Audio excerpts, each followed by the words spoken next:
السلام عليكم، ازيكم يا بنات عاملين إيه؟ يا رب تكونوا بخير، وحشتوني يا بنات جدًا، جدًا، جدًا، جدًا من الفيديو الأخير، إن شاء الله بإذن الله النهارده الفيديو كده بُصّوا يعني عارفين المثل اللي بيقول اتعبي ساعة يعني تعب ساعة ولكل كل ساعة، هو ده المثل بالضبط ينطبق على هذا الفيديو. بس خلّينا كده قبل ما نبدأ في أي تفاصيل نقول بسم الله توكلت على الله، ولا حول ولا قوة إلا بالله، اللهم ادخلني في حولك وقوتك يا الله، ويالّا بينا نبدأ الفيديو. زي ما أنتم شايفين كده يا بنات النهارده هافرّز معاكم شوية تفريزات لابد منها، يعني حاجة كده لابد منها. طبعًا أنتم عارفين إن إحنا خلاص كل سنة وأنتم طيبين بقينا في طوبة يعني، وطوبة دي هي يا بنات يعني بُصّوا كل حاجة تاكلوها كلوها في طوبة، وكل حاجة تجيبوها تخزنوها خزنوها في طوبة، حلوة جدًا، جدًا ما شاء الله اللهم بارك. الأيام دي يعني بيبقى الخضار فيها حلو أوي، وده وقت التفريز يعني، فاهمين قصدي؟ يالّا بينا نبدأ كده ونقول إحنا فرّزنا إيه وعملنا إيه في يومنا، وأقول لكم على شوية حاجات كده يمكن تفيدكم في تفريزاتكم. أنا يعني دي حاجات كده معلومات على قدّي أنا يا بنات، مش يعني فاهمين؟ مش متعمقة أوي، بس الحاجات اللي أنا جرّبتها واستمرِّت معايا وكويسة معايا، أنا هاقول لكم على الحاجات المفيدة بالنسبة لي واللي أنا جرّبتها وحلوة جدًا، جدًا. لكن الحاجات اللي هي يعني ما لقيتهاش كويسة، هاقول لكم برضه عليها. يالّا بينا كده أول حاجة أنتم شفتوها أنا طبعًا إيه، جايبة معايا قلقاس، دي يا بنات واحدة كيلو ونُص. نصيحة، نصيحة لمّا تيجي تجيبي قلقاس نصيحة، ممكن تجيبي واحدة، فاهمين قصدي؟ يعني واحدة. يعني عايزة بس أفهّمكم حاجة. القلقاسية الواحدة لمّا تيجي تجيبيها وتقطّعيها أنتِ عارفة نوع القلقاس، لإن في قلقاس بيختلف عن التاني في التسوية، فاهمينّي؟ فأنتِ مثلًا هتجيبي يعني أنتِ هتجيبي كذا واحدة، خلّي كل واحدة لوحدها في كيس، فاهمين قصدي؟ فاهمين دماغي يعني فاهمين اللي أنا باقوله؟ خلّي كل واحدة معاكِ حُطّيها في كيس لوحدها، لإن القلقاس حرفيًا فيه بيفرق جدًا، جدًا في التسوية. فنصيحة يعني مثلًا لو أنتِ هتجيبي واحدة كبيرة زي ما أنا جِبت كده، دي كيلو ونُص، هتجيبيها مثلًا أنا على فكرة إحنا الأولاد ما لهمش تُقل على القلقاس وكده، فأنا جِبت واحدة بس كيلو ونُص، وهاجيب مرّة كمان واحدة كمان في ال يعني في الم يعني في ال يعني تبقى زيّها كده كيلو ونُص كده 2 كيلو فاهمين قصدي؟ أو أجيب مثلًا 2 كل واحدة أحطها في كيس، تبقى مثلًا نُص كيلو أحطها في كيس لوحدها، علشان زي ما قُلت لكم كل سِوَى في القلقاس بيفرق عن السِوَى التاني، تمام. ويا بنات كنت قطّعت معايا 5 كيلو من الطماطم، حطيتها زي ما أنتم ما شايفين كده في قلب الحلة بدون أي مَيّة نهائي، ما تحطّيش فيها مَيّة خالص ولا باحُط فيها أي مواد حافظة نهائي ولا باحُط فيها أي حاجة خالص، غير إني باحُط فيها بس ما باحُطش فيها أي حاجة بس غير إني باحُطّها على النار. وبعد ما تبتدي إن هي تغلي باوطّي عليها وباسيبها إن هي تستوي مع نفسها لحد ما باخد يعني النتيجة اللي أنا عايزاها، تمام. وحطيت حلة تانية على النار، دي بقى يا بنات للبسلة عشان يعني أعمل بقى البسلة بتاعتي. البسلة بتاعتي هاحط في الحلة بتاعتي لكل كيلو يا بنات من البسلة بتحطي معلقتين سكر، لكن أنا بصراحة ما حبيتش أكتر أوي السكر، أنا عاملة حوالي 5 كيلو من البسلة، تمام. فحطيت حطيت يا بنات إيه، حوالي 5 معالق من السكر، بس أنا المعلقة بتاعتي كبيرة فاهمينّي؟ يعني أنا مالية المعلقة أوي، فأنتِ يعني الأصح طبعًا دي مواد حافظة، دي يعني السكر بيبقى مادة حافظة للحاجة اللي بيكون لونها أخضر، يعني تبقى محتفظة بلونها الأخضر، وكمان عشان تقعد معانا فترة في الفريزر. بُصّوا يا بنات، أنا يعني أنا كاتبة لكم على الفيديو إن دي تفريزات رمضان، تمام؟ دي تفريزات رمضان مش كلّها، أنتم فاهمين قصدي؟ أكيد مش هيبقى الخضار ده بس هو تفريزات رمضان، لأ، أنا هابتدي أجيب حاجة في حاجة. يعني مش عايزة أتعب نفسي وأنتم كمان ما تتعبوش نفسكم، مش شرط تجيبوا كل حاجة مرّة واحدة عشان تفرّزوها، لأ، أنا فرّزت معاكم مثلًا بسلة، المرّة الجاية إن شاء الله بإذن الله هافرّز سبانخ، هافرّز كمية بطاطس أكتر إن شاء الله بإذن الله، يعني مرّة في مرّة كده نعين بقى حاجتنا، مش عشان كل اليوتيوبر على القنوات عاملين كميات كبيرة يبقى إحنا نضغط نفسنا ونضغط ونتعب أعصابنا ونضغط نفسنا ويعني وطاقتنا كلّها تروح في الموضوع ده، لأ، يعني اعملي على قد ما أنتِ تقدري. وعلى فكرة التفريزات بتاعة رمضان دي أنا لمّا باكون باحتاج منها حاجة باطلّع على فكرة عادي، مش شرط إن هي تكون بتاعة رمضان، لإن طبعًا إحنا في موسم البسلة والحاجات دي كلّها والسبانخ، فطبيعي إن أنا أطلّع في وقت زي ده أطبخ سبانخ وأطبخ بسلة، مش شرط إن أنا أعين الحاجة دي لرمضان. أنتِ بقى عايزة تجيبي بزيادة وتعيني رمضان دي حاجة ترجع لِك أنتِ، لكن أنا زي ما باقول لكم ده فكري، دي طبيعتي أنا، دي حياتي أنا اللي باقول لكم عليها، بس أنا باعرّفِك طريقة التفريز لو أنتِ ما أنتيش عارفاها، في بنات كتير مبتدئة، أنا كنت لسه صغيرة وما أعرفش أي حاجة خالص، اتعلمت من ماما، مامة جوزي، اتعلمت من ناس حواليّا كتير طريقة التفريز، فرّزت أنا وعرفت الطريقة واللي نفع معايا نفع، وفي حاجات كتير جدًا باظت منّي، زي مثلًا الكوسة كنت بافرّزها على طول كده زي ما هي، طبعًا باظت. عمتي قالت لي: "لأ، لمّا تيجي تفرّزي الكوسة حُطّي يعني خلّيها تستوي على النار شوية." بطاطس برضه جِبتها، كان نوع البطاطس جِبت كمية كبيرة جدًا، جدًا، ونوع البطاطس كان وِحِش، والبطاطس باظت كلّها منّي وفرّزتها مرّة واحدة. فالموضوع يعني إيه، بت بت بيبقى في تجارب علشان توصلي لحاجة صح، فاهمين قصدي؟ فأنا بس باعرّفكم، البنات اللي لسه مبتدئة ولسه متجوّزة واللي لسه ما تعرفش حاجة، فأنا باقول لكم على معلومات بسيطة جدًا، جدًا، على قد كده ما قدرت يا بنات. طبعًا لو أنتم وصلتوا لحد هنا في الفيديو، يا ريت، يا ريت، يا ريت يا بنات اشتركوا في القناة وتفعّلوا زرار الجرس عشان يوصل لكم كل فيديو جديد إن شاء الله بإذن الله. يعني قدّروا يا بنات تعبي ووقفتي وتعبي ومونتاجي والحاجات دي كلّها في إن أنتم تشتركوا في القناة طبعًا لو الفيديو عجبكم، اكتبوا لي تعليق حلو منكم كده بس يحفّزني ويخلّيني أكمّل إن شاء الله. زي ما أنتم ما شايفين تعالوا نقول بقى إحنا عملنا إيه في الفيديو. طبعًا غسلت البسلة بتاعتي كويس جدًا، جدًا، جدًا، والجزر بتاعي، بس حاولي ما تنقعيش الجزر بتاعِك وقت كبير في المَيّة، لإن الجزر بيحب المَيّة وبيشرب المَيّة. فدي برضه حاجة باقولها لكم لو أنتم لسه ما تعرفوهاش. حطيت المَيّة بتاعتي يا بنات، حطيتها غلت كده، وأول حاجة حطيت البسلة عشان سوري بقى، حطيت الجزر عشان الجزر بيبقى مسكّر، فيدّي كمان تسكيرة للبسلة، ويا دوبك غِلى غلوتين كده، ما تسوّيش الجزر أوي علشان علشان يعني ما يتهراش منِّك، وبتنزلي في مَيّة سقعانة من التلاجة. وبعد كده بصراحة أنا عن نفسي باخده أحطه تحت الحنفية كمان مرّة، لإني باحس إن برضه المَيّة السقعانة يعني فاهمين، بتسخن طبيعي، لإن بتحطي فيها حاجة سخنة، فطبيعي بتاخد الحرارة وبتسخن. فأنا برضه بانزل بارجع أحطها تاني تحت المَيّة مرّة و2 و3 لحد ما ألاقيها معايا بردت خالص، يعني ما عادش تاخد أي سِوَى نهائي. لمّا تبرد ما عادش هتاخد معايا أي سِوَى، تمام يا بنات؟ وبابتدي كده إن أنا أفرّدهم في علب كده، طبعًا عملت البسلة لوحدها والجزر لوحده، لإن سِوَى البسلة غير سِوَى الجزر، فاهمين قصدي؟ وبعدين حطيتهم كده يا بنات زي ما أنتم شفتوا كده في العلب، أحسن طريقة لتفريز البسلة. حطيها في علب كده عشان ما تلزقش في بعضها، وتكوني مفرّقة البصل عن الجزر. عادي على فكرة برضه لو حطيتيهم على بعض ما فيش أي مشكلة، ومش شرط كمان العلب، لو أنتِ ما عندكيش علب دي حاجة عادية، يعني عادي أكياس اللي هي الأكياس بتاعة السوبر ماركت، اللي هي بتاعة الأكياس بتاعة اللبن، عارفينها يا بنات، الأكياس بتاعة التلاجة اللي إحنا بنجيبها عادي بنحط فيها حاجتنا. طبعًا هافرّز معاكم حاجات دلوقتي وهاحطها في أكياس التلاجة عادي، ما فيش أي مشكلة خالص، طالما أنتِ حاطة الحاجة ما تكونش سخنة أوي ودرجة حرارتها ما تكونش سخنة. عادي على فكرة إحنا كل الناس بتحط حاجتها في أكياس اللبن عادي، مش شرط علب. زي ما أنتم شُفتوا كده يعني فرّقت طلعوا معايا زي ما أنتم شُفتوا كده 5 علب من البسلة.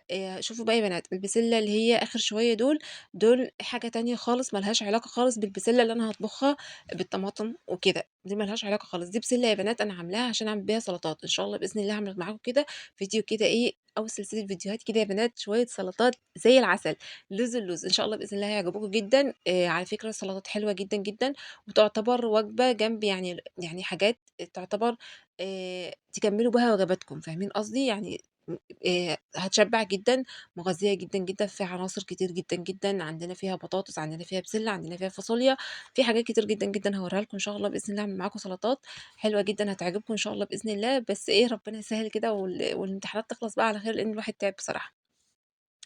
فالبسلة يا بنات اللي أنا عملتها للسلطة دي يا بنات باسويها سِوَى تام، يعني سِوَى بسلة عادي، فاهمين قصدي؟ وبعد كده باحطها في أكياس كده وباعينها في التلاجة لمّا إن شاء الله هاجي أعمل لمّا باجي أعمل يا بنات السلطة، باطلّعها على طول أحطها في السلطة، في الحاجات اللي أنا باحطها في السلطة، فاهمين قصدي؟ فمش بتحتاج منّي يعني مش محتاجة إن أنا أسويها تاني، هي خلاص كده already هي مستوية، فاهمينّي؟ وبعد كده يا بنات جِبت بقى البصل، طبعًا غسلت معاه القلقاس كويس جدًا، جدًا، جدًا، ما تخلّيش القلقاس يا بنات شايفين أنا حاطّاه دلوقتي طبعًا تتصفّى وتنشف معايا على الفوطة، القلقاس ما يبقاش فيه أي طين ولا أي حاجة خالص، لإن إحنا خلاص هي دي مرحلة واحدة بس في الغسيل، ما عادش في مراحل تاني، فاهمين قصدي؟ وبعد كده جِبت معايا البصل، طبعًا مش كمية كبيرة لإن البصل أنتم عارفين إن هو غالي، بس برضه مش حلو، فاهمينّي؟ فاهمين قصدي؟ البصل غالي بس مش حلو، ممكن يبوظ معاكِ بسرعة.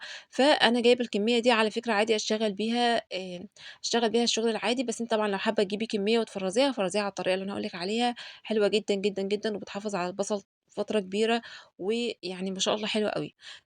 ف لو عايزة طبعًا تجيبي كمية كبيرة هاتي، بس هي دي الكمية اللي كانت عندي بصراحة، ولقيت فيها كام واحدة باظت كده، فبصراحة استحرمت إن يعني يقعدوا كمان أكتر من كده أكيد هيبوظوا.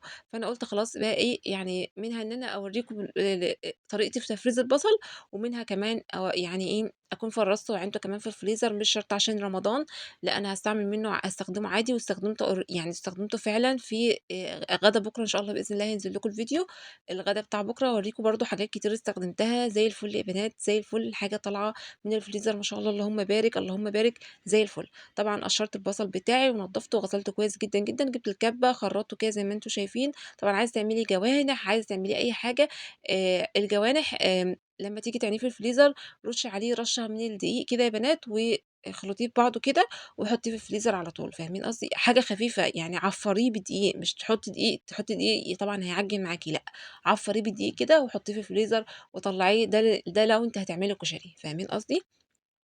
وبعد كده يا بنات زي ما أنتم ما شايفين كده، حطيت معايا معلقتين كده من الزيت، أنا باحس إن الزيت دي من عندي والله يا بنات، أنا ما أعرفش هُم بيفرّزوا البصل إزاي بصراحة، بس أنا فرّزته بالطريقة دي وعجبتني، فأنا باقول لكم الحاجة اللي هي عجبتني.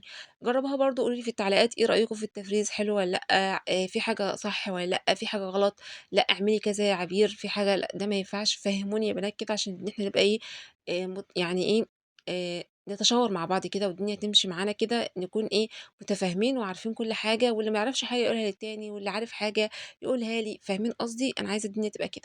فأنا حطيت يا بنات إيه، معلقتين من الزيت عليهم شوية من الملح، شوية من الملح دول ليه، كانت ماما زمان تقول لي إيه، لأ حُطّي ملح عشان البصل ما يطلعلوش ريحة، أو أنتِ مثلًا لو هتسيبي البصل شوية، لأ حُطّي عليه ملح، الملح بيقلل الريحة بتاعته اللي بتطلع دي، مش عايزة أقول لكم اسمها إيه، أنتم أكيد فاهمين اسمها إيه، بس هي الريحة دي عشان يعني ده ماما كانت بتقوله لي وفعلًا عملت زيها كده زي ما بتقول لي، لقيت فعلًا إن بتأثّر شوية على ريحة البصل، فاهمين قصدي؟ الريحة اللي هي بتبقى موجودة في البصل لو البصل قعد فترة.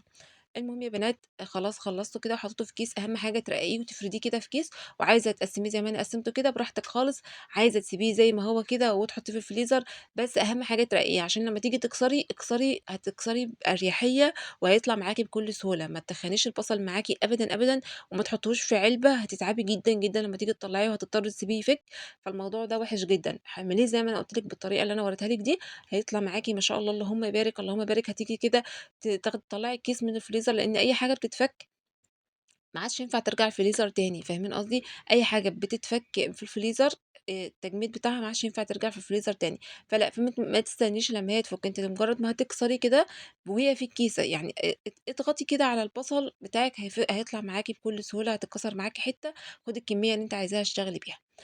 خلاص بعد كده يا بنات عينت بقى البصل زي ما أنتم ما شُفتوا كده، طلع معايا 3 أكياس حلوين ما شاء الله يكفّوني يعني فترة حلوة، لإن طبعًا أنتم عارفين الواحد دلوقتي بييجي ياخد بصل بياخد شوية كده على قدّه حاجة بسيطة يعني، لإن أنت البصل كده طلع طالعة يعني سبحان الله ما تعرفوش في إيه.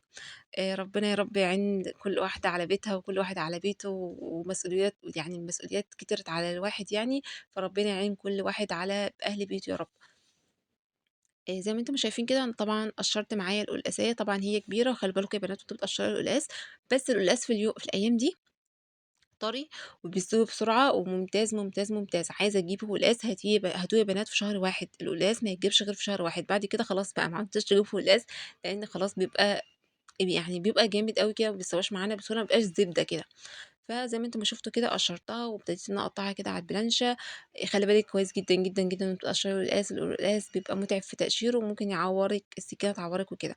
ماما هي اللي قالت لي على الطريقة دي، مامة جوزي قالت لي: "ما عدتيش تغسلي القلقاس." أنا كنت بصراحة يا بنات باغسله في الأول وباطلّع أي مادة فيه موجودة، لكن هي قالت لي: "أنتِ كده مش هتستفادي منه بأي حاجة والفايدة كلّها هتروح في المَيّة وكده، لأ امسحيه كويس أوي، أوي، أوي يعني آمم يعني اغسليه كويس وبعد كده قشّريه زي ما أنتم ما شُفتوا كده، وبعد كده ابدئي نشّفيه يعني سيبيه شوية على الفوطة، هينزّل الحاجات اللي موجودة فيه دي، هتبتدي إن أنتِ تمسحيه منها إن أنتِ برضه يعني هتقضي شوية على المادة اللزجة اللي بتبقى فيه دي، ومنها برضه يكون في استفادة منّه في من المادة اللزجة دي. برضه بنات صححوا لي المعلومة دي، هل ده صحيح يعني؟ هو عامةً أنا لمّا باجي يعني أطبخه، أنا باعمل له بصلة كده ومرتة يعني مرتة بصل كده بفلفل وكمون، وباحط القلقاس وباحط عليه الشوربة، أهم حاجة الشوربة بتاعتنا تبقى سخنة لمّا تيجي تحطيها علشان يقلل من المادة اللي بتخرج منّه دي.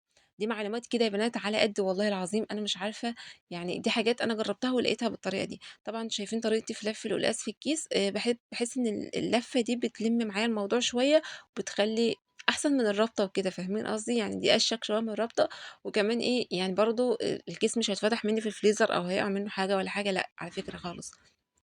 خلاص يا بنات بقى هنا كانت الطماطم بتاعتي أخدت السِوَى اللي أنا عايزاه وخلاص كده تمام أوي، ما شاء الله حلو أوي، بس ما تغلطوش غلطتي وتحطوا الطماطم بتاعتكم في الخلاط وهو سخن، كل واحدة عارفة كفاءة خلاطها، بس يعني نصيحة، بس أنا يا بنات كنت مستعجلة وكنت متأخرة جدًا، جدًا، وواقفة على رجلي بقى لي كتير جدًا، جدًا، جدًا، فبصراحة تعبت جدًا، فأنا قُلت خلاص يعني إيه، خلاص أنا هافرمها في الخلاط وهاسيبها بقى هي تبرد وبعد كده أعينها، فاهمين قصدي؟ يعني سِبتها أهو يا بنات على جنب هتبرد، عقبال ما أعمل بقى أي حاجة تاني موجودة ورايا، كان لسه شوية حاجات كده ورايا، فلسه هاعمل موال البطاطس ده موال كبير أوي لسه هاوريه لكم، بس الحاجة فعلًا، فعلًا في البيت خير يا بنات، اعملوا حاجاتكم في البيت ما شاء الله خير جدًا، جدًا، جدًا، وبيتِك يبقى مليان خير، وأحسن حاجة إن أنتِ بعد كده يعني بعد التعب ده مثلًا هتيجي تاخدي أي حاجة من الفريزر هتحسي إن هي سهلة معاكِ، إن أنتِ طلّعتِ الحاجة سهلة، بتطبخيها بسهولة، ما بتبقيش تعبانة وأنتِ واقفة في المطبخ، ما بتبقيش يعني عارفين مجرد بس أنتِ تفكري مثلًا أنا هاقشّر البطاطس ولسه هاقليها،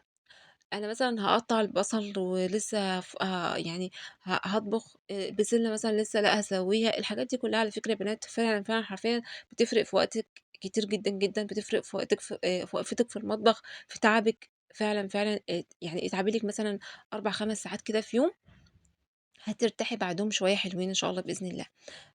طبعًا أنا فرمت الطماطم ما باعملش فيها أي حاجة تاني يا بنات، أنا يا دوبك خلاص استوت معايا الطماطم خالص واتشربت معايا، لا باصفّيها ولا باشيل منها بذر ولا أي حاجة خالص، وباطبخ بيها بتبقى زي الفل يا بنات، على فكرة القشر بتاعها بيطرى خالص ما بيبقاش موجود، فأنا بس ده طريقتي في الاستخدام، بقى في ناس تانية بتصفّيها وبترجع تحطها في على النار تاني وتخلّيها صلصة، هُم حرّين، كل واحد شيخ وليه طريقة، دي طريقتي يا بنات في الطماطم، مش باعمل غير إن أنا خلاص هي استوت معايا تمامًا واتأكدت إن هي مستوية تمامًا، تمامًا، باقوم جايباها فرماها في الخلاط زي ما أنتم ما شُفتوا كده، وباعينها على طول في الأكياس وبافرّزها وبتبقى زي الفل وبتطلع ممتازة، ممتازة طبعًا بُكرة برضه في فيديو بُكرة هاورّيكم الطماطم ما بيحصلهاش أي حاجة نهائي، دي حاجة بافرّزها بقى لي سنين يا بنات سنين، ما بيحصلهاش أي حاجة نهائي خالص، خالص، خالص، فما شاء الله بتبقى حلوة جدًا. طبعًا شُفتوا معايا البتنجان طبعًا البتنجان ده جوزي كان جايب لي شوية يعني كمية، فبصراحة قُلت بدل ما يبوظوا في التلاجة وكده، فأنا قُلت إيه خلاص آخُد منها كام بتنجانة كده يعني إيه أشويهم وأحطّهم في الفريزر، على فكرة بتقشّريها وبتعينيها في الفريزر بتطلّعيها كإنِّك لسه شوياها بالضبط. ما بيبقاش فيها أي فرق نهائي، نهائي يا بنات، حطيتيها في التلاجة هتحطيها أسبوع في التلاجة مش هيحصل لها أي حاجة، هتحطيها في الفريزر ممكن تقعد معاكِ لحد شهر، ما بيحصلهاش أي حاجة خالص. البتنجان ما بيحصلوش أي حاجة خالص في الفريزر وبيطلع كأنِّك بالضبط، أنتِ هتسيبيها تفُك شوية تحطّي عليها فص توم كده، هتحطّي عليها شوية طحينة هتبقى زي الفل وزي العسل وكل حاجة تبقى حلوة ما شاء الله اللهم بارك. فأنا يعني عندي كده كام بتنجانة كده كانوا 3 فأنا برضه عينتهم معايا لو احتاجنا في أي يوم نطلّع بتنجان يعني نطلّع بتنجان سلطة كده نعمل بابا غنوج، فالموضوع يبقى سهل عليّا برضه.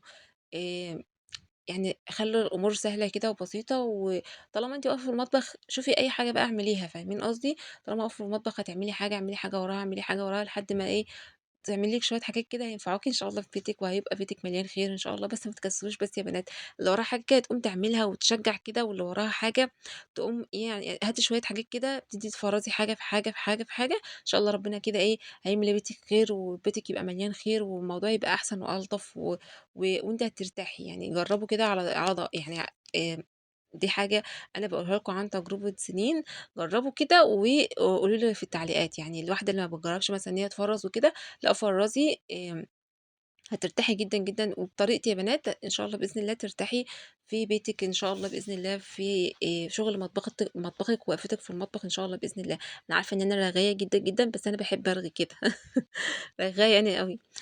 زي ما أنتم شايفين كده جِبت الحلة بتاعتي وحطيت فيها مَيّة كده يا بنات، المَيّة هتبتدي إن هي تغلي، باحط فيها معلقتين من السكر بس يا بنات، معلقتين بس، ده طبعًا 5 كيلو من البطاطس، حُطّي معلقتين سكر عشان ما تسكّرش معانا أوي. وبتحطّي معاها ربع كوباية من الخل، وبتبتدي بقى أنتِ يعني بُصّوا يا بنات أهم حاجة في البطاطس السرعة، سرّعي إيديكِ البطاطس مش هتسوَدّ معاكِ، هيبقى التفريز صح، طبعًا قبل ما تشتري البطاطس بتاعتِك اسألي الراجل اللي أنتِ بتشتري منه البطاطس دي تحمير والّا لأ، لإن في بطاطس يا بنات ما ينفعش تتفرّز، أنا غلطت غلطة وفرّزت بطاطس ما كانتش ينفع تتفرّز وكلّها اسودّت منّي، كلها باظت مني، وكان يعتبر نص شوال يا بنات بطاطس والله العظيم، وكله اسود مني وباظ. فبلاش يعني، خليكي ايه، اسالي مثلا الراجل بتاع البطاطس دي تنفع تفريز ولا لا. وطبعا لو انت واثقه فيه خلاص اشتغلي وتوكلي على الله. لو انت جايبه بطاطس ومش واثقه فيها، ابداي جربي في نص كيلو من البطاطس او كيلو من البطاطس وحطيه. على فكره هو هيبان على طول معاكي، يعني البطاطس لو هي وحشه هتسود معاكي على طول، لو البطاطس حلوه هتبقى حلوه. البطاطس حطيها في الفريزر وبعد كده شوفي هتطلع معاكي سودت ولا لا، اكسدت ولا لا. فكل الحاجات دي هتبقى ايه، هتبقى باينه من البدايه، يعني مش هتحتاجي وقت ان انت تشوفي مثلا الحاجه دي تفريزها حلو ولا لا. فاهمين قصدي؟ طبعا انا جبت البطاطس بتاعتي يا دوبك يا بنات، الميه ابتدت تغلي غلوه كده، يعني حاجه بسيطه، مش هنقول نص سوا، يعني ربع سوا، ربع البطاطس يا دوبك يا بنات، يعني حاجه بسيطه جدا جدا من السوا. انا مش عايزه البطاطس معايا تتكسر او تكون مستويه او تاخد سوا اكتر من سواها، ما ينفعش يا بنات خالص. فيا دوبك البطاطس زي ما انتوا شفتوا الوقت اللي انا عملت فيه الميه، حطيتها في الميه، خرجتها على طول. انا مسرعه الفيديو حاجه بسيطه، فيعني انا خرجتها من الميه على طول في صينيه كده، فردوها كده علشان ما تسخنش معايا وتستوي اكتر. فاهمين؟ طبعا انا بعمل كده ومشغله النار بتاعتي على المقلايه. البطاطس عشان ما تسودش مني لازم تكوني مشغله المقلايه بتاعتك وحاطه فيها الزيت ومحضره كل حاجه، بحيث ان انت خلاص خلصت البطاطس. حتى لو انت هتعملي مره كمان من البطاطس في ميه، يبقى انت ايه، محضّرة نَفْسِك برضه في المقلاية، يعني إيدِك شغّالة هنا وهنا. فاهمين قصدي؟ يا رب أكون قادرة أوضّح لكم أنا قصدي إيه. إيدِك شغّالة مثلًا في بطاطس بتسلقيها، مع شغّالة في إيدِك بطاطس يعني بتحمّريها نُص تحميرة، مش نُص تحميرة حتى، يا دوبك تاخُد لون خفيف كده يا بنات خالص، لون خفيف، ما تتحمّرش معايا خالص، تاخُد لون كده بسيط اللي هو الصفار البسيط ده خالص، أو ما تاخُدش لون، يعني يبقى لونها فاتح، لونها فاتح. تبتدي إن أنتِ تطلّعيها كده على ورق زبدة وتصفّيها كويس جدًا، جدًا، يعني تتصفّى معاكِ على ورق زبدة. بُصّوا، هو ورق الزبدة ما بيشربش الزيت أوي، بس المناديل بتشرب الزيت، بس عيب المناديل إن هي بتلزق. فاهمين قصدي؟ فممكن يعني حاولوا بقى إيه، ممكن في مصفى يا بنات من اللي هي المصفى الستانلس دي، بس بصراحة هي مش عندي. فلو كان عندي مصفى ستانلس كنت هاحط عليه فيها البطاطس وكنت هاصفّي فيها البطاطس، هتبقى أفضل يعني. بس ورق الزبدة أولًا مش هيلزق في البطاطس أساسًا طبيعي، وأنا كده كده أساسًا أحطها على ورق زبدة، لإن أنا هاعينها في الفريزر زي ما هي كده. زي ما هي بحالتها كده يا بنات هتتعمل في الفريزر، مش هاجي جنبها، مش هافرّزها، مش هاعمل فيها أي حاجة، غير إني بس يعني مش هاعبّيها في أي أكياس أو أي حاجة، غير إني بس يا بنات هاحطها كده في الفريزر زي ما هي كده. هاقول لكم ليه دلوقتي وهاعرّفكم إيه الأسباب. بس زي ما أنتم ما شايفين كده، طبعًا أنا إيه، الزيت بتاعي زي ما أنتم ما شايفين سُخن عادي، زيت عادي بتحطّي فيه البطاطس وبتاخد كده التقليبتين في يعني شايفين السرعة؟ شايفين الوقت اللي أنا باشتغل فيه، أنا شغّالة بأقصى سرعة على فكرة يا بنات، بسرعة، بسرعة، بسرعة، باحاول باقلِّب البطاطس معايا، ما فيش تكسير أهو يا بنات ولا في أي حاجة خالص، باطلّع البطاطس وما فيش فيها تكسير ولا أي حاجة، باحاول أفردها على قد ما أقدر كده على ال آمم، ورق الزبدة علشان ما تلزقش في بعضها، وكمان عشان تنزّل الزيت بتاعها كويس أوي اللي موجود فيها. أهو زي ما أنتم ما شايفين بطريقة سهلة جدًا، جدًا وبسيطة، وما فيش فيها أي تعب نهائي يا بنات. هو بس الموضوع عايز سرعة، طالما أنتِ سريعة خلاص خليكِ واثقة ومتأكدة البطاطس هتطلع معاكِ مضبوطة إن شاء الله بإذن الله. هو الموضوع والله يا بنات أنا مش شايفة فيه أي صعوبة خالص، ما شاء الله حلو جدًا. طبعًا أنا هنا خدت البطاطس بتاعتي حطيتها في الفريزر خلاص، بس باوريكم الحاجات اللي أنا فرّزتها، يعني اللي أنا هاعينها في التفريزات، الحاجات اللي هي البسيطة اللي أنا عملتها معاكم دي. يا رب بنهاية الفيديو يكون عجبكم، ويا رب أكون قدرت أفيدكم بأي حاجة، لو حتى لو معلومة بسيطة كده. ربنا يقدّرني دايمًا وأقدر إن أنا يعني أجيب معلومات كده وأقدر أفيدكم بأي حاجة، حتى لو حاجة بسيطة تكونوا استفدتوا منها، لعل يكون واحدة مثلًا فيكم مش عارفة أو ما بتعرفش تفرّز وكده، فيكون يعني أنا سبب من الأسباب اللي ربنا سبحانه وتعالى يعني بيجعلنا كلنا أسباب لبعض يعني. فكون أنا سبب مثلًا إن أنا إيه، حاولت آآ يعني إن أنا أقدّم لها أي معلومة تفيدها إن شاء الله. طبعًا ده تاني يوم يا بنات الصبح، طبعًا مش أقل من 5، 6 ساعات بتسيبي البطاطس بتاعتِك في الفريزر، حطّيها زي ما هي كده في الصينية، غطّيها بورق زبدة من فوق، ورق زبدة من تحت، وتغطّيها وتحطّيها في الفريزر. ما بيجيش جنبها خالص طبعًا البطاطس، ما ينفعش تحطيها في أكياس وهي سخنة، ما ينفعش تمسكيها من مكانها تنقليها في مكان تاني وهي سخنة هتتكسر معاكِ وهتبوظ. فنصيحة سيبيها لتاني يوم في الفريزر، وبعد كده طلّعيها وهي جامدة مجمدة كده وحلوة ولزوزة كده وحلوة. طلّعيها بقى حطيها في أكياس بتاعتِك، هتبقى زي الفل وزي العسل معاكِ وما فيش حاجة هتتكسر معاكِ. طبعًا حبيت أعمل معاكم تجربة وأوريكم البطاطس وأنا باقليها عاملة إزاي، وما فيش أي حاجة هتتكسر مني، وقد إيه هتبقى مقرمشة وهتبقى حلوة جدًا، جدًا، جدًا، أحسن من بتاعة برّه كمان. يعني بصراحة الأولاد وباباهم بيشكروا فيها جدًا، جدًا ما شاء الله، ولونها يا بنات هيطلع حلو جدًا ما شاء الله اللهم بارك. فنصيحة يعني اعملي بطاطس في البيت حلوة جدًا، جدًا، وعلى فكرة البطاطس برّه الغالية جدًا، جدًا، جدًا، بتشتريها بمبالغ يعني مُبالغ فيها أوي، البطاطس اللي هي جاهزة دي بتشتريها هي يعني مُتعبة وكده، بس يعني برضه إحنا شُطّار ونعمل كل حاجة، يعني إحنا شُطّار جدًا، جدًا، جدًا، جدًا، على فكرة ستات البيوت كلّهم شُطّار، إحنا شُطّار ونقدر نعمل كل حاجة، حتى لو حاجة على قدّنا كده بس بنقدر نعمل كل حاجة. عايزة بقى أسمّعكم صوت البطاطس يا بنات، اسمعوا كده صوت البطاطس وقرمشتها هتعجبكم جدًا.